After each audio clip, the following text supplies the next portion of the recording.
আসসালামু আলাইকুম ওয়া রাহমাতুল্লাহি ওয়া বারাকাতুহু। আলহামদুলিল্লাহি নাহমাদুহু ওয়া নুসাল্লি আলা রাসূলিহিল কারীম। আম্মা বা'দু ফাকাদ ক্বালা আল্লাহু তাআলা في كلامه المجيد وفرقانه الحميد. أعوذ بالله من الشيطان الرجيم. بسم الله الرحمن الرحيم. ولله على الناس حج البيت من استطاع إليه سبيلا. وقال رسول الله صلى الله عليه وسلم السخي من الإيمان أو كما قال عليه الصلاة والسلام. وقال تعالى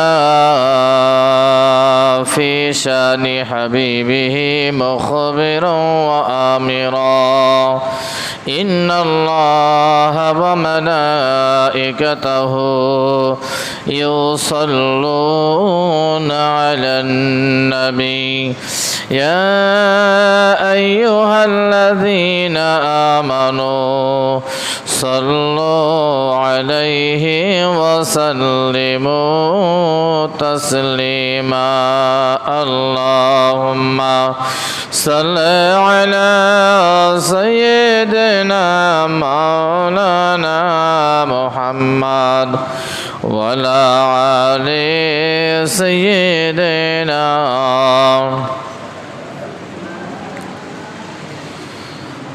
আলহামদুলিল্লাহ রব্বিল আলামিন। সমস্ত প্রশংসা মহান আল্লাহ তাআলার দরবারে।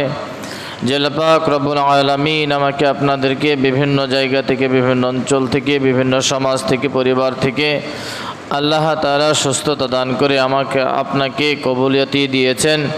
এজন্য মহান মালিকের দরবারে শুকরগুজার হচ্ছি। সকলে আল্লাহ দেওয়া জবান দিয়ে আদায় করছি, পড়ুন আলহামদুলিল্লাহ। লক্ষ কোটি দরুদ ও সালাম বর্ষিত হোক যিনি আপনার আমার নবী, আপনার আমার প্রাণের প্রাণ, আপনার আমার জানের জান, সেই নবীর উপরে উম্মত হিসাবে, আল্লাহ তাআলার বান্দা হিসাবে স্বীকৃতি প্রদান করছি। পিস অফ মাইন্ড আত্মপ্রশান্তি সহকারে নবীর ভালোবাসা দিলের মধ্যে সঞ্চয় করে আবেগ ভরা দরদ ভরা কণ্ঠ নিয়ে আর্দ্রতার সাথে, ভদ্রতার সাথে, স্পষ্টতার সাথে, যৌকে শৌকের সাথে, কণ্ঠের সাথে কণ্ঠ মিল রেখে আকাশ বাতাস মুখরিত করে সেই মহান স্রষ্টাকে দরখাস্ত রূপে আমাদের আওয়াজগুলি, কথাগুলি বাতাসকে আদেশ করে মদিনার মাটিতে পৌঁছায় দিক। আমরা সকলে এখান থেকে আমরা দরুদ ও সালামটুকুন আদায় করছি, পড়ুন সাল্লাল্লাহু আলাইহি ওয়াসাল্লাম। সম্মানিত উপস্থিতি, মুআজ্জাজ মুহতারাম, আল্লাহ পাক রব্বুল আলামিন আমাকে আপনাদেরকে যে মায়া আর যে দয়া দিয়ে বাঁচায় রেখেছেন, সুস্থ রেখেছেন, ভালো রেখেছেন, আপনারাই বলেন এটা একমাত্র শুধুমাত্র কার দয়া? এটা আল্লাহ তাআলার দয়া আর ইহসান ছাড়া আমাদের কোনো করণীয় নেই। এজন্য আল্লাহ পাক রব্বুল আলামিন তিনি তার অসংখ্য গগনিত আয়াতের মধ্য থেকে ছোট্ট একখানা আয়াত আমি আপনাদের মাঝে তেলাওয়াত করেছি। আল্লাহ তাআলা বলেন, ওয়ালিল্লাহি আলান নাসি হিজ্জুল বাইতি মান ইসতাতা ইলাইহি সাবিলা। আল্লাহ পাক রব্বুল আলামিন বলেন, মানব সৃষ্টি আদম সন্তানের উপরে সামর্থ্যবান থাকার পরে যে মানুষকে আল্লাহ পাক রব্বুল আলামিন সামর্থ্য দিল, আল্লাহ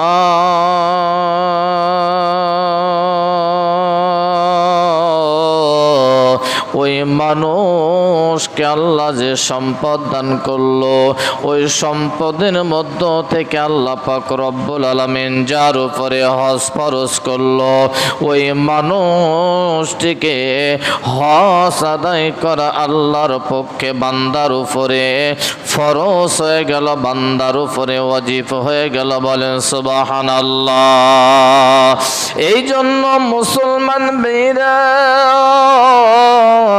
আল্লাহ পাক রব্বুল আলামিন যাদেরকে সম্পদ দিয়েছেন তাদেরকে হজ করতে হবে। ভাই গো, বড় আফসোসের বিষয়, পরিতাপের বিষয়, আল্লাহ পাক রব্বুল আলামিনের পয়গম্বর বলেন, ও পৃথিবীর উম্মতেরা, আমি পয়গম্বর, তোমাদেরকে আমি জানিয়ে দিলাম, আমি নবীর উম্মত হওয়ার পরে তোমাদেরকে আল্লাহ পাক যাদেরকে সম্পদ দান করেছে, এই সম্পদের মধ্য থেকে যারা হজ করলো না, যারা মক্কা মদিনায় গেল না, নবীজির রওজায় জিয়ারত করলো না, ভাইজান, এই মানুষকে লক্ষ্য করে পয়গম্বর বলেন, পয়গম্বর ডাক দিয়ে বলেন, উম্মত, আল্লাহ পাক রব্বুল আলামিন আমাকে জানিয়ে দিয়েছে। কি জানিয়ে দিলেন ভাইজান? আল্লাহ পাক রব্বুল আলামিন আপনার আমার নবীকে বলেন, নবী গো, আপনাকে আমার পক্ষ থেকে যেটা অফার দিয়ে দিলাম, যেই নিউজটা দিয়ে দিলাম পয়গম্বর, এই নিউজটা আপনার উম্মত উম্মতিদেরকে আপনি জানিয়ে দিবেন। ভাইজান, মদিনাওয়ালা কোনোদিন কথা বৃথা যায় না, মদিনাওয়ালা কোনোদিন মিথ্যা কথা বলতে পারে না। তার 63 বছরের জিন্দেগির ভিতরে বড় বড় দার্শনিকেরা, বড় বড় মাতারা রিসার্চ করেছেন, গবেষণা করেছেন, কোনোদিন কোনো সময়ের জন্য আল্লাহর নবীজির একটা কথাও মিথ্যা তারা সাব্যস্ত করতে পারে নাই। বলেন সুবহানাল্লাহ। প্রমাণ করলেন আল্লাহর নবীজি আলামিন সত্যবাদী। তার 63 বছরের জিন্দেগির ভিতরে একটা কথাও মিথ্যা তিনি বলেন না। যা বলেছেন আল্লাহ তাআলাই তা বলার অধিকার দান করেছেন। বলেন সুবহানাল্লাহ। আমি আপনাদেরকে প্রশ্ন করি, আমার নবীজি কোনোদিন মিথ্যা কথা বলেছেন? কেউ শুনেছেন ইতিহাসে, বই পুস্তকে? তাহলে প্রমাণ হয়ে গেল বাংলার জমিনে নয়, আল্লাহ পাক রব্বুল আলামিন আসমানবাসীদেরকে প্রমাণ করে দিয়ে গেল, আমি নবীজি আমার জীবদ্দশার ভিতরে আমি একটা জাররা পরিমাণও কোনোদিন আমি মিথ্যা কথা বলি নাই। এই কথাটা নয়, সেই কথা আমার ভাইরা। আল্লাহ পাক বললেন, নবী গো, প্রমাণ হয়ে গেল আপনি একজন সত্যবাদী নবী। আপনাকে যে কথাটা আমি বলে দিলাম, এই কথাটা আপনি সকলের কানে পৌঁছায় দিবে। আল্লাহর নবীজি বললেন, আমার উম্মতেরা, তোমাদেরকে অবশ্যই অবশ্যই কম হোক বেশি হোক আল্লাহ তাআলা সম্পদ দিয়েছে। আল্লাহর নবীজি বলেন, হজ করার পরে করলো না, আমি নবীজি বলে দিলাম, ওই আল্লাহর বান্দা ইহুদি হয়ে মরুক আর নাসারা হয়ে মরুক, নাসারা হয়ে মরুক আর ইহুদি হয়ে মরুক বা মৃত্যুবরণ করুক, আমি নবীজির আমার কোনো যায় আসে না। বলেন নাউজুবিল্লাহ। মুসলমান ঘরে জন্ম নিয়ে যদি মৃত্যু হয় আমার, ইহুদির ঘরে ইহুদি অবস্থা যদি আমার মৃত্যু হয়ে যায়, এটা সবচাইতে বড় অনুতাপের বিষয়, অনুশোচনার বিষয়। মুসলমান ঘরে জন্ম নিয়ে আমি ইহুদি হয়ে গেলাম। আল্লাহর নবীজি কেন বললেন, ও উম্মতেরা, তোমাদেরকে আল্লাহ যে পরিমাণে সম্পদ দিয়েছে, তোমরা সেই সম্পদ থেকে তোমরা মক্কা মদিনায় যাওয়ার মতো অর্থ ব্যয় করো, গেলে না, যাইলে না। আল্লাহ তাআলা আমাকে জানায় দিলেন, আপনার উম্মত যদি ইহুদি হয়ে মরে আপনি কোনো ওকালতি করবেন না।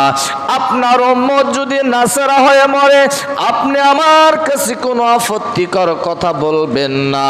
আল্লাহর নবীজি আল্লাহর কাছ থেকে কথাটা পাওয়ার পরে আল্লাহর নবীজি নীরবতা পালন করলেন। এই নীরবতার ভূমির উপরে আমার ভাইরা অটল রেখে তামাম পৃথিবীতে প্রচার হয়ে গেল, আল্লাহ নবীজির কথা না মানলে ওই মানুষটা ইহুদি হয়ে মরতে পারে, নাসারা হয়ে মরতে পারে। বলেন নাউজুবিল্লাহ। আমরা কি ইহুদি হয়ে মরতে চাই, নাসারা? আমার ভাইরা বলতে পারেন, হুজুর হজ করার মতো সম্পদ নেই, হজ করার মতো টাকা আমার কাছে নেই, অর্থ আমার কাছে ওইরকম অ্যাবিলিটি আমার কাছে নেই, সব ঠিক আছে। কিন্তু ভাইজান আজকে যদি একজন অসহায় একটি লোক 2% জমি পায় আর 20,000 টাকা করে যদি শতক বিক্রি করার মতো অঙ্গীকারবদ্ধ হয়, আচ্ছা বলেন টাকা নেই আপনার কাছে, কিন্তু আপনার কাছে অটোমেটিক টাকা বের হয়ে যাবে ওই 2% জায়গা নেওয়ার জন্যে। এত সস্তা পাচ্ছি বস্তা ভরে নেই, সস্তা পাইলে কি বস্তাটা ভইরা নেই। আমার বন্ধুগণ, আল্লাহ পাক রব্বুল আলামিন বলেন, পৃথিবীর জমিনে বাদশাহ হারুন রশিদ, আল্লাহ পাক রব্বুল আলামিন বলেন, বাদশাহ হারুন রশিদের সঙ্গে একজন মন্ত্রী ছিল। ভাই গো, বড় একটা সফরে তারা দুজন রওনা হয়ে গেলেন। অনেক দূর যাত্রা করার পর পার্শ্বে, রাস্তার পার্শ্বে একটা ক্ষেতের জায়গা, সেই ক্ষেতে একজন বয়োজ্যেষ্ঠ লোক। ভাই গো, ওই বয়োজ্যেষ্ঠ লোকটি ভাইজান খেজুর খাওয়ার পরে যে অংশটা বের হয় খেজুরের ভিতর থেকে, এইটা আমরা কি বলি, গ্রাম অঞ্চলের ভাষায় বলি আটি। কি বলি? আটি বলি।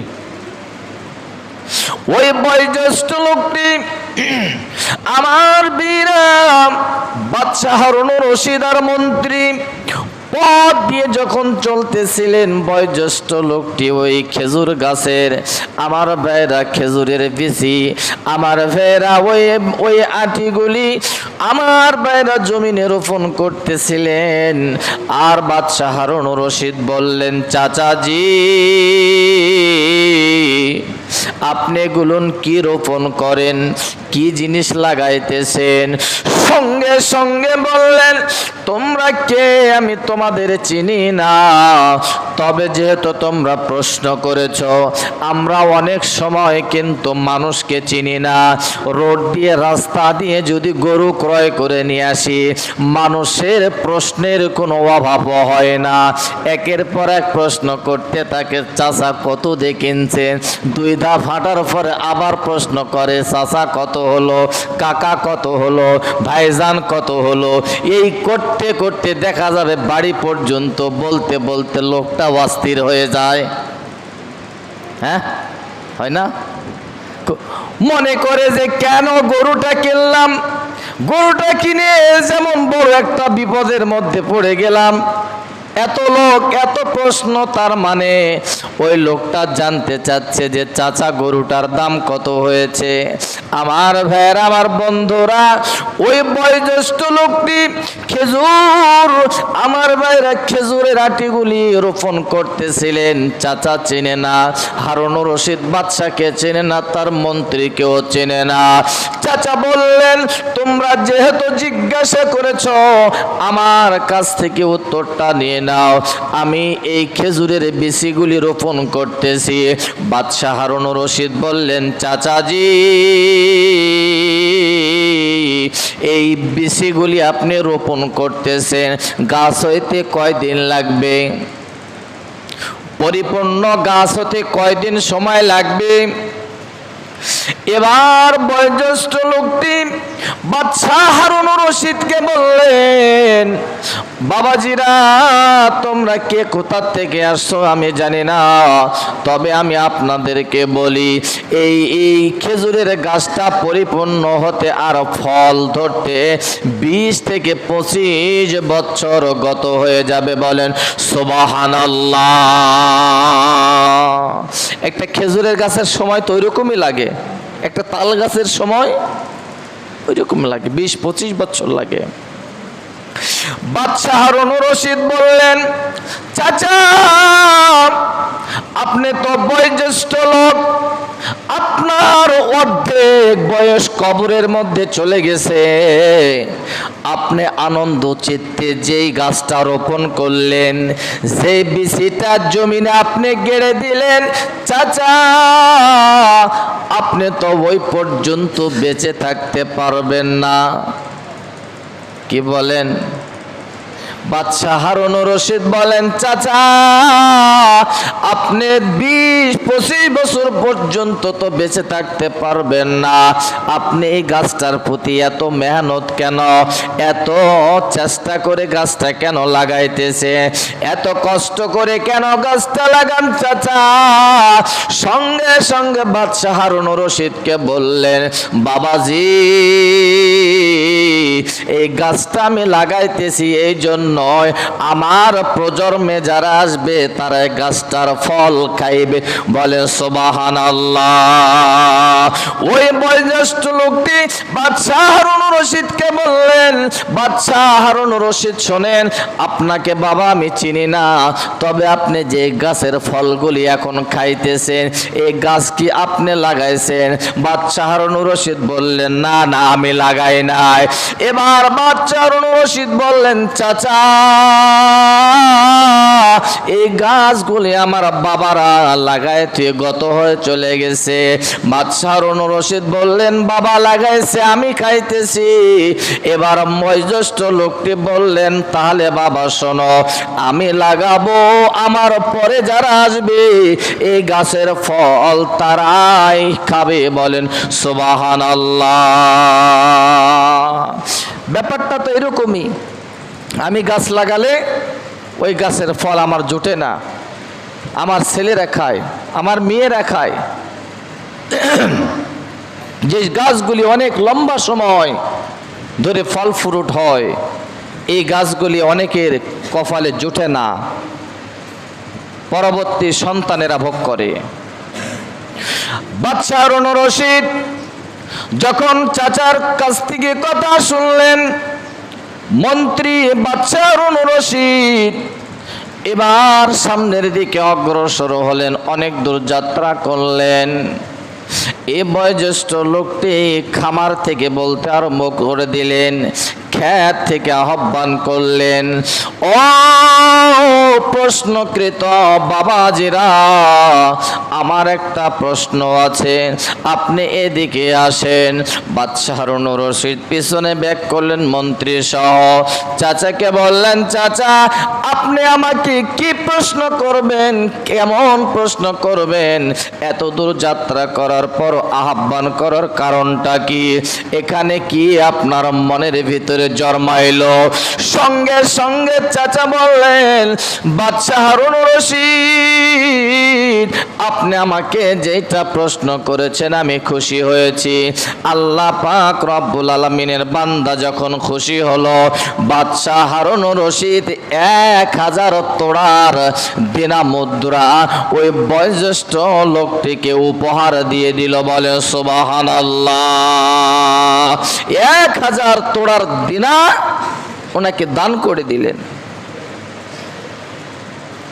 বাদশাহ হারুন রশিদ যখন দিয়ে দিলেন, চাচা বললেন, বাবাজিরাম আমার সমস্ত অন্তরের ভিতরে যে গাতানো প্রশ্নগুলি ছিল আমি আপনাদেরকে এখন বলবো।